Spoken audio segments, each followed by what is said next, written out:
If that wouldn't have happened, I wouldn't have some of the best friends in the world. Not many people can say, wow, we met up in third grade, fourth grade, and 40 years later, we're still best of friends. The person who tells the story controls the narrative. And Scott banged on this big hollow desk. And it's like, it's a pound of bricks, stupid. And the whole class started laughing. The car, just like the engine, everything. Remember the dashboard? It just went haywire. We were kind of stuck. You have to go out and explore and see what's out in the world, because these experiences we have build who we are and build character.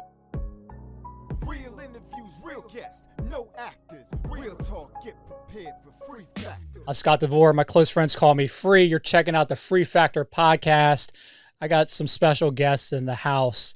We're going to introduce to you my very best friend going back 4 decades, Andrew Tucker. And we got nephew in the house, Desmond Tucker. They flew into town because I'm putting on an event this weekend, the Set Free Christian hip hop event with DJs and artists is going to be live, but they made a special trip to come down to see the show. And I thought, man, why don't we get together and shoot a podcast? So Andrew Tucker, Drew Tang, Nice Desmond. to meet you guys.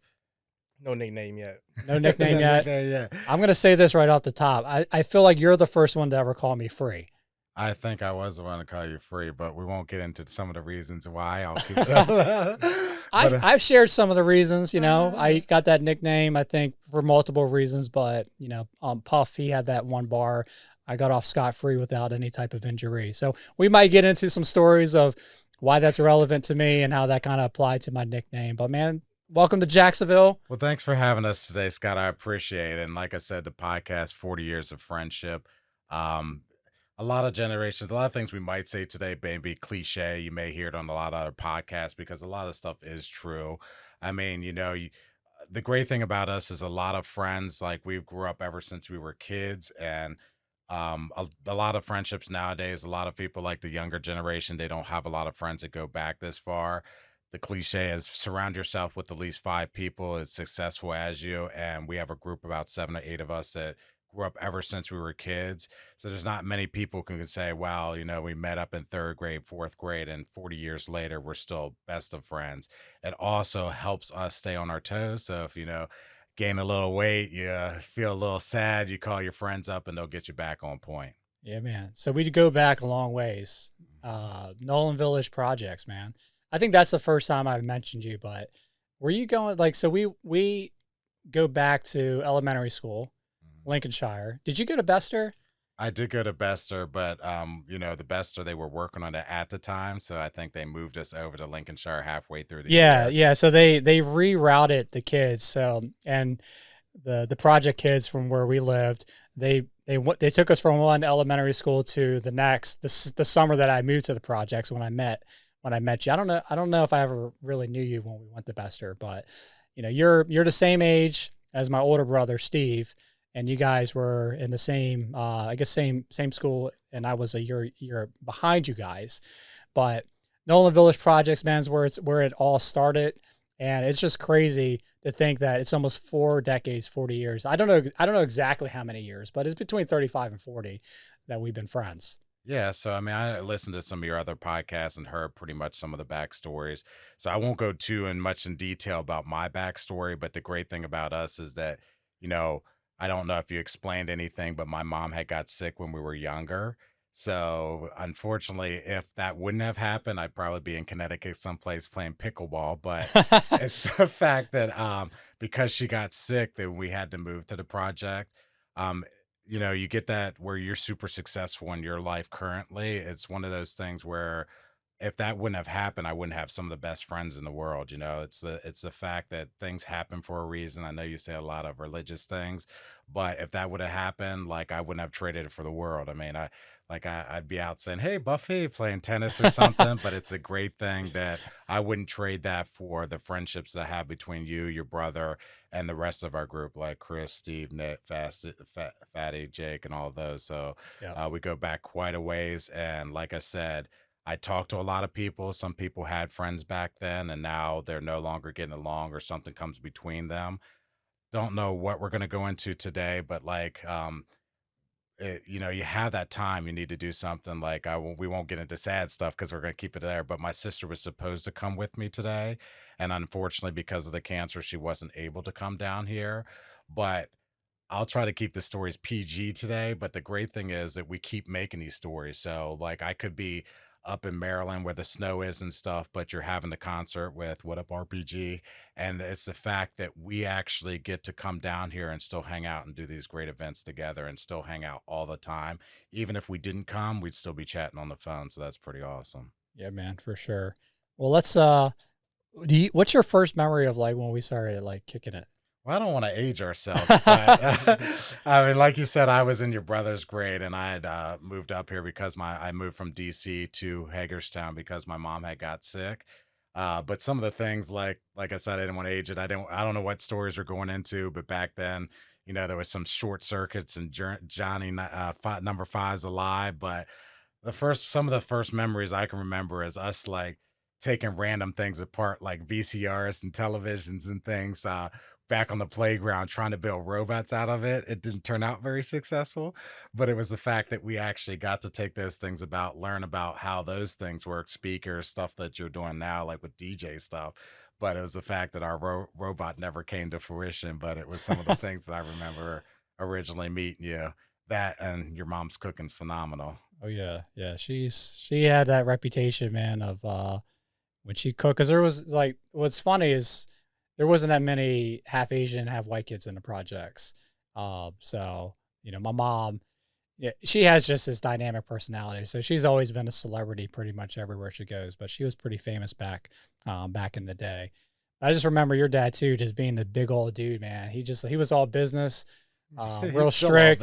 Yeah, he's still all business, man, Mr. Tucker. But we used to play a lot of basketball.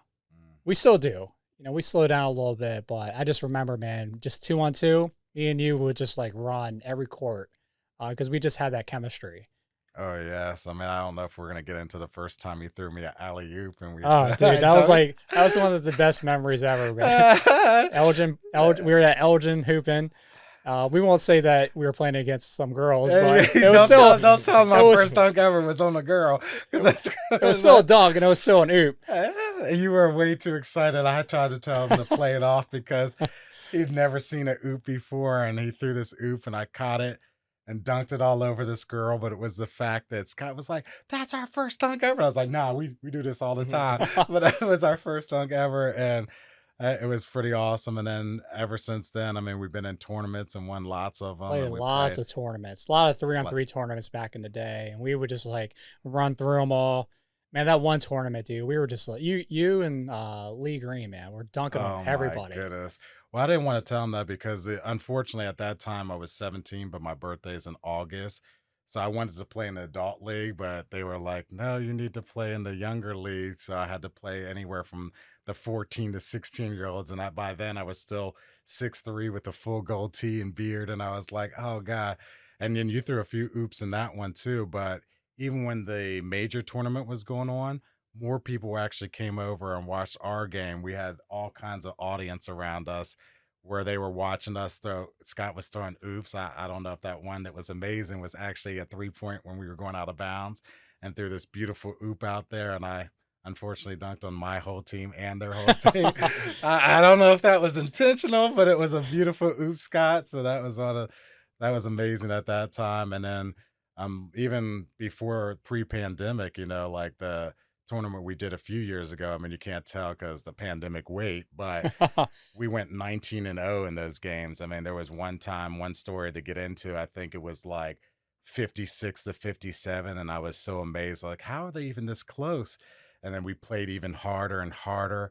And then afterwards, they came up and told us that, oh, we forgot to switch to the scoreboard at halftime. It's actually like 126-23 or something. I was like, how is this possible? That was so terrible, but it was awesome. So basketball is part of our lives too, and I love that too. Are you talking about that summer league when I tore my ACL meniscus? Unfortunately, yeah, in the playoff, yeah, man. I was just getting my groove back too, man. That was the first year of Mount Airy, and we crushed them. I mean, we had Mount Airy Liquors as our sponsors, but we went 19-0 that game. I mean, that was pretty impressive. And your brother was in that league too, and some of the kids from college. Yeah, no, we had a good time, man.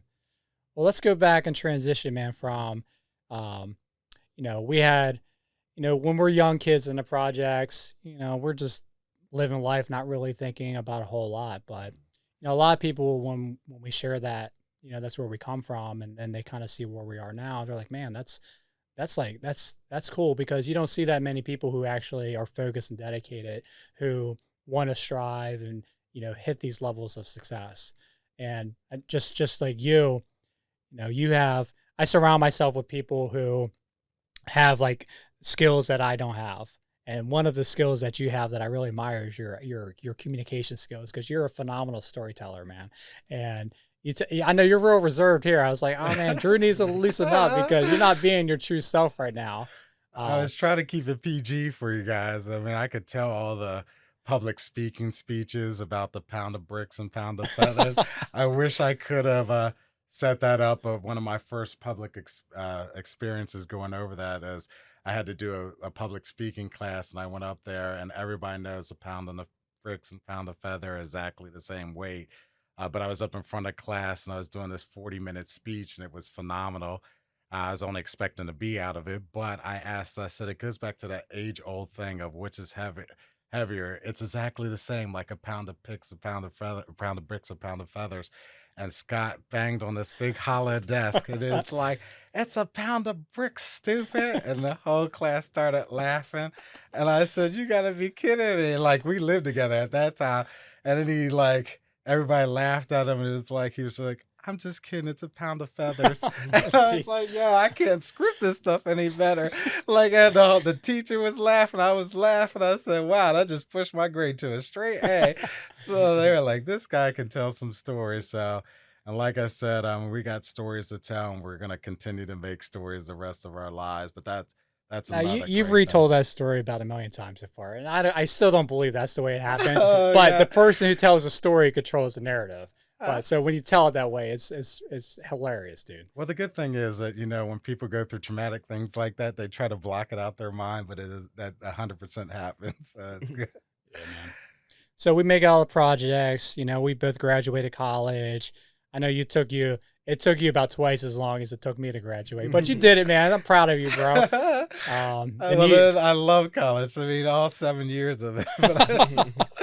But there was a different reason, not just for the degree, but I loved it there. It was great. Yeah, man. And then, we got our careers going and all that. And, you've had a real successful career in sales, which kind of fits your strengths with communication and everything. But I just remember when, just growing up, when we were just project kids, and there wasn't really a whole lot to be optimistic about. But man, we just always were there for each other, and we were supporting each other. We knew we were going to make it and come out of it. So just to see the success you've had in life, man, that, being a dad and raising the kids and all that, man, I'm real proud of you, bro. I appreciate it. And like I said, congratulations on your 2 daughters too, Ava and Eden. Like everything we do, and like the cliche says, I mean, the people help you do better and strive to do better. So you have to surround yourself with those. I mean, a lot of people, I think he's going to get later into it about my nephew Desmond and mentorship. But if you're doing mentorship, whether it's through like, somebody a friend, a family, a relative, or, somebody famous, I mean, it's the fact that you have to get those people around you that strive to make you do better. And Yeah. thank you I mean, like I said, you've become pretty successful yourself, and everybody in our group has done really well. If you see where we grew up from, how we lived, how we came now, it's pretty impressive. Yeah, man, no doubt, no doubt. Before we get to Desmond, man, I just thinking about some of the, you mentioned that we lived together in college, but I just appreciate the friendship, because I just knew that whenever I needed to call someone for whatever the craziest thing, like I knew you were an automatic yes. And Yes. the one time when, so in Maryland, there's a beach called Ocean City that people, go to for like senior week in high school and college. And I just remember we were already planning on going, but then, some things happened. We're like, we got to get there sooner. And you were working at Walmart at the time, stocking shelves. And I just remember coming into Walmart like at 1 a.m. in the morning. I was like, Drew, we're leaving right now to go to the beach. And we're supposed to leave in like 2 days. And he's like, for real? Really? I said, yeah, we got to go right now. So he's like, hold on. So you like went back, talked to the manager. I don't know what you told him. You made up something. And then boom, we just jetted. We hopped in the car and we drove to the beach. Yeah, unfortunately, I'll probably never be able to go back to Walmart 'cause, I didn't get to put my 2 weeks fully in there. But I was trying to avoid some stories like that one, Scotty, because I didn't want to tell them that we did leave pretty late and get down there because I don't know how the audience is. But I remember going down there and I had worked at some other places too. And it was really cold in the morning, about 5 by the time we got down there. So Scott had shorts on and stuff, probably from playing basketball. So all I had was khakis and a furry brown sweater, and I actually had the work outfits. So we were walking up and down the beach early in the morning with a lot of people walking their dogs and pets and riding bicycles. And we kind of looked like a couple back then. It was kind of weird, but it's okay. But we stayed warm. We made it through it. Jeez. And then also, I mean, like I said, you were dedicated for the spring break for senior week too, because you were working at the pizza place at the time, and you decided to Yeah. skip out on that one. I which, regret that that did so much. I Yeah, regret those were that. some of the funnest times. I I've thought I ever- was being an adult because I decided not to go on my senior week because I was working at Little Caesars Pizza. I thought it was a responsible thing to do. Dude, y'all came back with like the wildest stories. I'm like, oh my God, I can't believe I decided to stay here and work and get like 20 hours in, making like $5 an hour.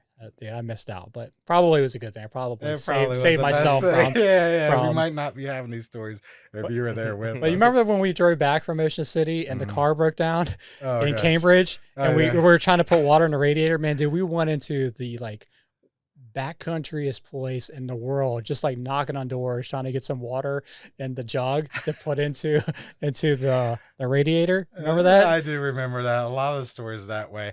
I mean, it's hard when you see. I think we still had our swim trunks on the car.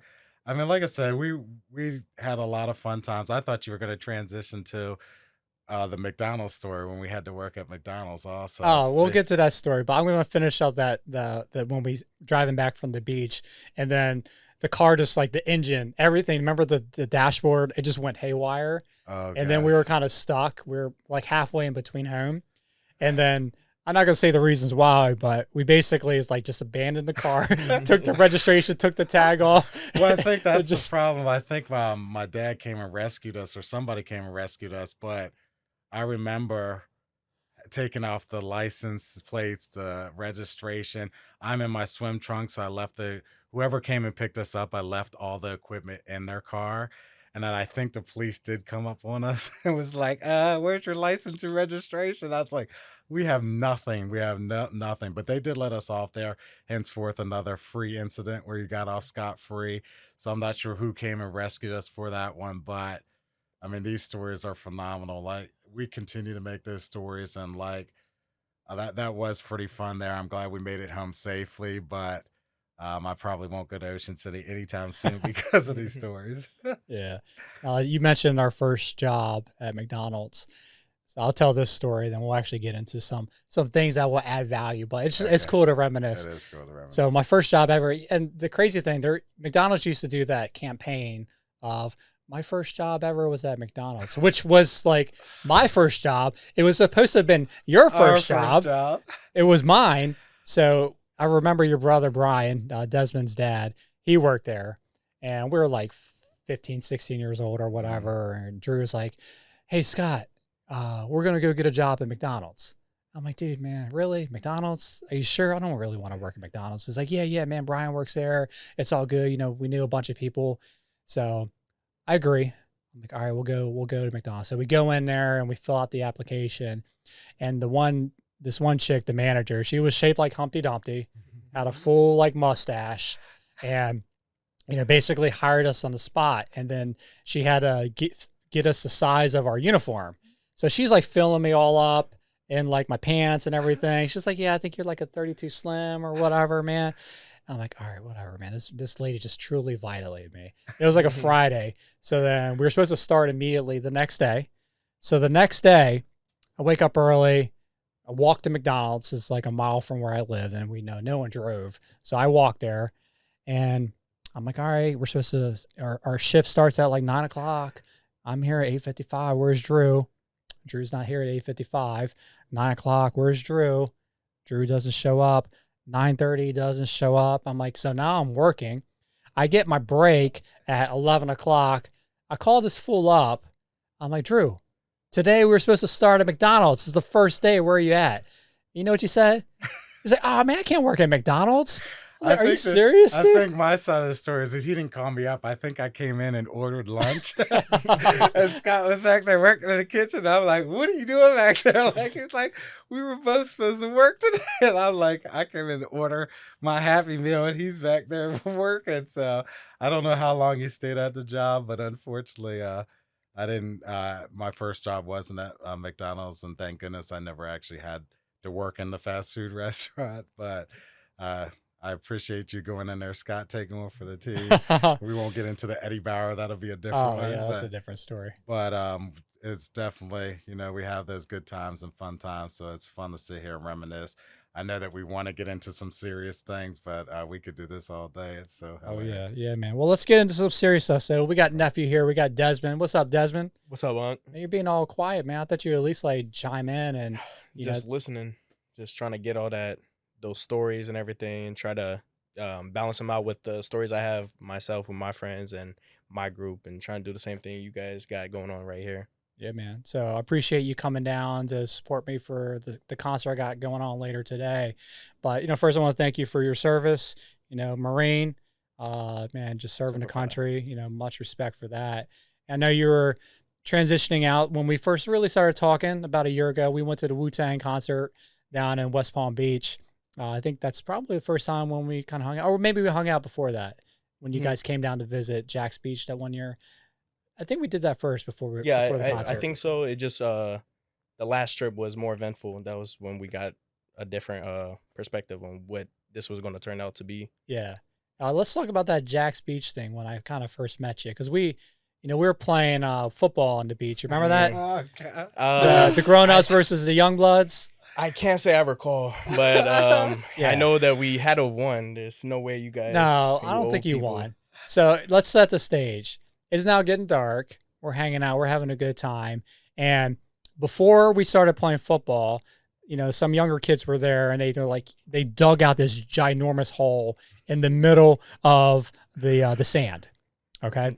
So when the sun's out and everything, everyone knows where the hole is. I mean, it was big. It was probably like at least 4 feet by 4 feet wide. Well, then we started playing the football. And before what I'm going to say, when I injured myself, I just remember I was like kind of cutting, like doing a slant pattern, and you freaking like nailed me, crushed me. Yeah, you crushed me hard. I don't know about that. I think Drew bumped into me or something. I don't think. Me. I was on the winning team. I remember that. I respect that, because, you showed up like a man on that play, and I, respect that. But I think we were destroying you guys, if I recall correctly. But then the game ended, unfortunately, because stupid me forgot that this ginormous hole was in the middle of our football field, and I was running a route. I stepped in it, and I got the worst ankle sprain in my entire life. Like my ankle was the size of a watermelon. Like, no lie. It was horrible. And that set me back. My ankle was still not 100% from that. I know it was easier to run into that pit than to face us, but you could have just let the game play out. But yeah, it was pretty bad injury. Came down here. We're trying to get our revenge this time, but oh yeah. Well, I'm good to go. So whenever we want to run that back, we can definitely do it. But so you transitioned out of the military recently, and what I like about you is, just from when I met you, you were like an old soul. Like, you're kind of more mature. You're always thinking, reminding me a lot of myself, just thinking about like business and opportunity and success, and you had the drive. And I'm like, man, I like this dude. And so I really appreciate you, because you've been like an open sponge, wanting to get the mentorship and things like that. And I know you're still definitely figuring out, what you're trying to do, but the fact that you were, seeking, but then willing to listen, I thought that was a really good quality that you had, because a lot of people aren't like that. A lot of young people, especially, I mean, I remember when I was young, I thought I knew it all. But I was also wise enough back then to know someone like had like some fruit on the tree, has some success, I'm going to listen to them. Not that you take everything 100%, you always take everything with a grain of salt. But you definitely, definitely had the mindset to, want to, learn and, apply that to what you got going on. Yeah, I think that's what it's all about is just getting that information, finding other people that had the similar experience. Like you said earlier, Drew may have some skills that you may not have yourself. So just being able to have the opportunity to pick your mind, and same with my Uncle Drew, just being able to ask those questions, learning from your mistakes, and kind of making them for myself if I have to, and if not, just getting through that next step and then pass that on to the next. I think that's what it's all about is just um, finding like minds and just finding that end goal. Everybody may have that same end goal and it may look different to get there. Yeah. And I think just being able to get everybody's stories and everything, that really helps. Yeah. Yeah. And what I like about you a lot is, you took some action on like real estate investing. Like you did a house hack. Mhm. And that's like if you anyone who's like getting into real estate investing now, people are looking into like pad splits, house hacks, and you jumped on that, so you benefited from being in the military. You got a VA loan, which is a great product. I'm glad that the government offers that for, those who have served. Got yourself a place down in Leesburg area, or not Leesburg, Stafford. Stafford area, and told a bunch of your homies, and you got them as roommates, and pretty much pays for the house. You probably even like, profit pretty decently. And a lot of people aren't looking to buy. A lot of people, especially in that generation that you're from, they just want to be renters and all that. So you got renters and you got owners, and you definitely want to be that owner. So man, respect to you for actually making that move and doing that. Thank you. And it definitely comes with its own trade off. Living alone, this age, I could have been in college and things like that. I do take some online classes, but just to be in an actual campus and staying in the dorms and such, you're going to be in a similar experience anyway. So that was kind of my mindset on house hacking and things like that, building equity. Um, and I just think it's just like insurance. Uh, a pool of risk is it's a lot easier to divide between several amount of people than to just have that risk all to yourself. So, um, yeah, I don't really see any benefits of renting. Renting out is great. Uh, live rent free right now. Just building equity. Yeah. So I suggest that for anybody who has a couple friends. You're gonna do the same thing separately. You might as well just try to get on the same agenda. And if it doesn't work out, that at least you tried. Yeah, man. Yeah, no doubt, no doubt. And Drew and I, we've done some real estate investing together, and we're looking to do a lot more.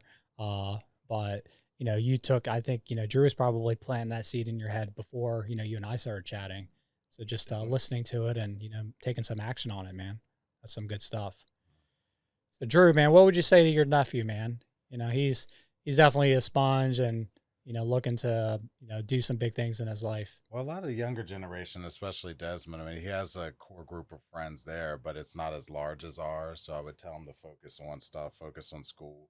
Also, don't always focus on the money. I know that's what a lot of people say. So, I mean, we take these trips together. You can take your education and learn different things from that. The good thing about that is that if something does happen, if something happens to the house or something happens to the money or the stock goes up, stock goes down, the fact is they can't take the knowledge and experience away from you. So you'll have that always with you. Stories to tell like this, we could go on to all the time. So it's a fact like if you had a nice car or something, you lose your car. Like they said, most people don't know who their grandfather's grandfather was. And so 200 years from now, people most likely wouldn't remember us. But, the great thing is now the people around you will remember the things that you do. So get that experience, get that education, read books so that you can learn and be as smart as possible. Yep. Yeah, man.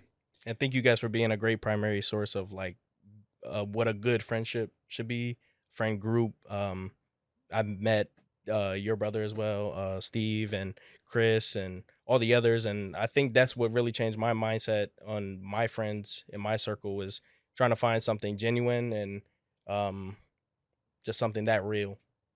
Yeah. Yeah, absolutely, man.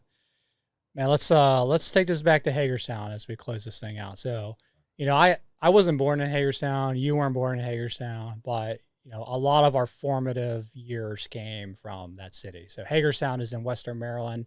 It's about 70 miles outside of DC and Baltimore. And I remember moving there when I was going into first grade. But I was born in the southeast. Is kind of probably why I decided to move to Florida when I did almost 9 years ago. Just being born in this climate with the high humidity, living near the coast. I remember loving it. But then my dad is from Hagerstown, so he wanted to move back home. He said the mountains were calling him home. I remember he told me that when I was chatting with him before he died. Like, why did you move us back to Hagerstown, man? And so a lot of fond memories from that city. And, that's where I tell people where I'm from, even though I was born in South Carolina, even though I lived in probably like 15 plus states. I didn't realize it was that many, but when I actually count them, I'm like, man, that's a lot of places I've actually lived in. But we represent Hagerstown, man. I know you don't live there right now. You just live outside of it in Frederick, but man, what do you think about the city? Well, I wouldn't recommend moving there. But I mean, it's one of those facts that it's a great place. We had a great childhood growing up there and a learning experience. But unfortunately, because I still live up in Maryland, I live close to there, I still go around there. So there's a lot of friends and family that are still there. I mean, it doesn't matter where at your Hagerstown can be different from our Hagerstown. It's the fact that you need to go out and experience the world. So a lot of people who we still know and still grew up with there, they haven't been to, you said 15 plus states you lived into. My wife's from Peru. We go there every summer. So it's the fact that you have to go places and travel because a lot of the people who go there, we got out. I mean, it's a good learning experience, but it's the fact that if your Hagerstown is different, you still need to go and travel the world, see how different people live, where they are, go different places, educate yourself with it.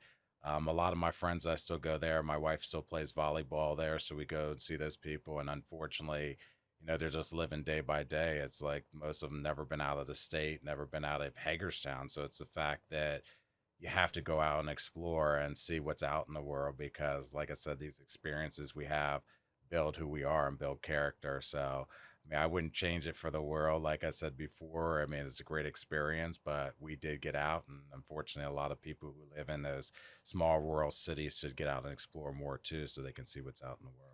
Yeah, no, that's truth right there. You definitely got to get out. But I do love visiting. I love going back. I go back once or twice a year, usually around the holidays. And every time I go back, we make the voyage back to Nolan Village. I know they're tearing those projects down and they're going to build something new, but I took some footage last time we were there, probably sprinkling some B-roll in this podcast just so people can kind of get an idea of what it looks like. But I love going back and just kind of seeing the place. And, I'm proud. I'm proud of being from Hagerstown. I'm proud of being from the projects. And I think, just keeping it real that way, even just people I connect with on social media, from there, they feel a sense of pride as well, knowing that people who made it out and are trying to do big things, but still represent it. And they're like you said, they are tearing it down right at the moment, which every time you come and visit, when you go back there to reminisce about the old days, it is kind of sad. I mean, I still get it. I mean, soon they're working on our court four next. Even though I had the biggest house in the project, it was still in the Well, because project. man, all those Tucker kids, man, and y'all were like big kids too.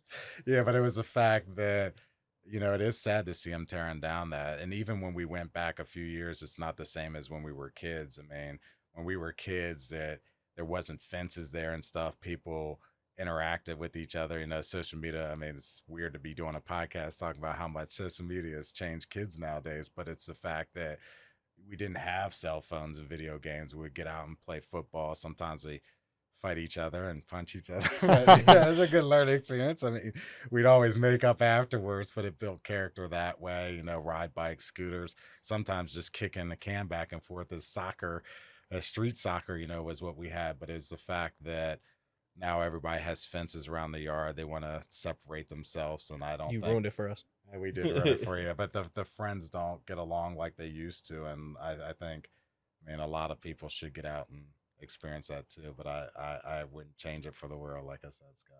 Yeah, man. Yeah, shout out to Hagerstown, Nolan Village, DMV.